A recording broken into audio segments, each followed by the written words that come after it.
Hi guys, this is Chris from the Bristly Boar, and today we'll be making a travel case for an alum block. Well, as you can see, this is my travel alum block. I cut it from a larger block.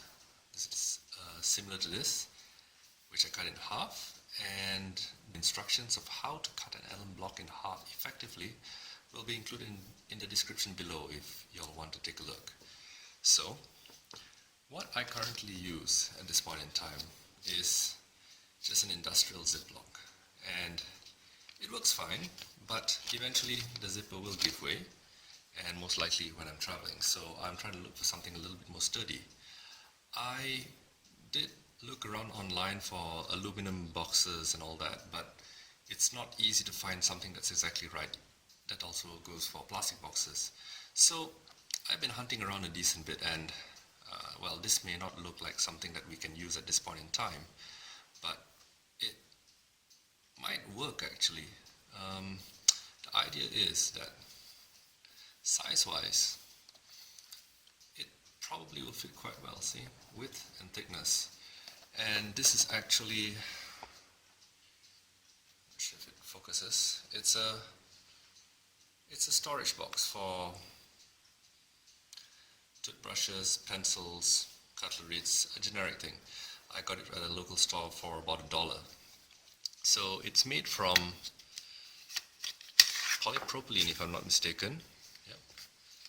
PP. So that's quite a durable material, and it's also food safe. So we'll be trying to cut this up and turn this into something useful for us.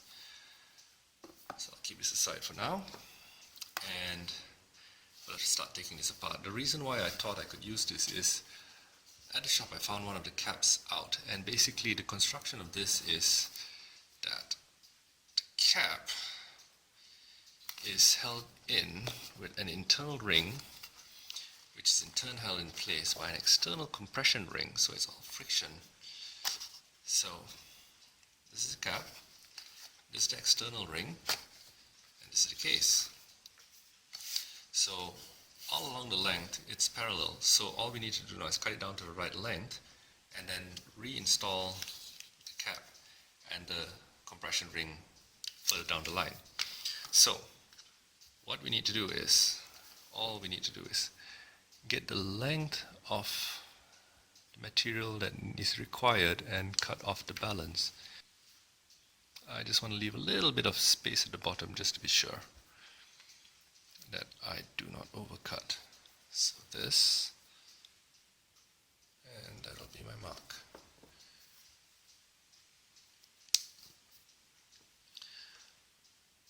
The trick that I use to get a parallel line is basically to use a piece of paper, any rigid piece of paper. If you line up the edges, it gives you a perfectly lined up circumferential line, and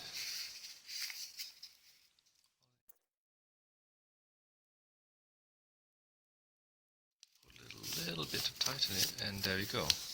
So this will give us a perfectly circumferential line, and with that I will be able to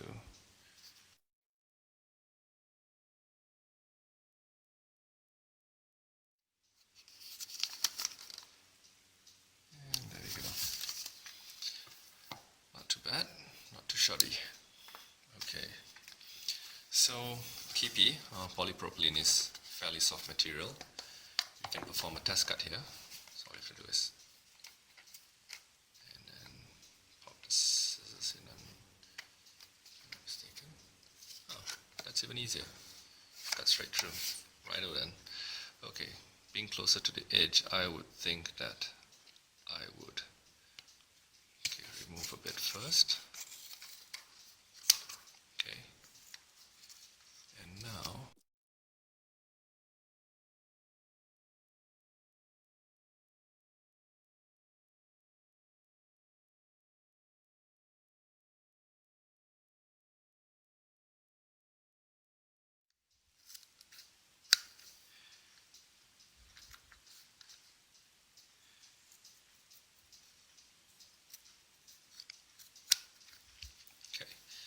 So as you can see, this is quite parallel.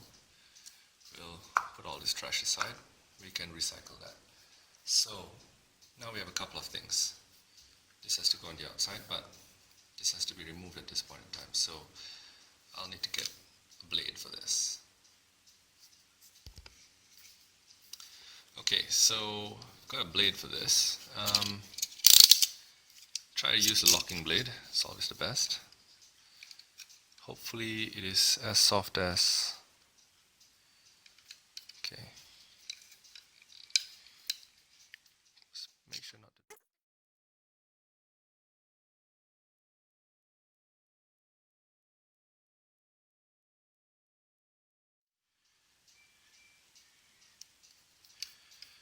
Okay. So that goes like that on top of the thing. Okay, so with this in place, all we have to do is press this one in and it should stretch out the polypropylene tube to fit. But I would first like to get some ventilation here, as the alum block will probably still have some moisture in it. So I'm going to go ahead and melt 4 holes here, maybe less, maybe more, and I'll be right back.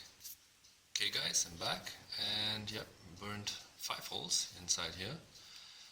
Just using a hot nail and my Trustfield butane torch, and wonder if this has come out. Sometimes they pop off fairly easily, and sometimes not so much.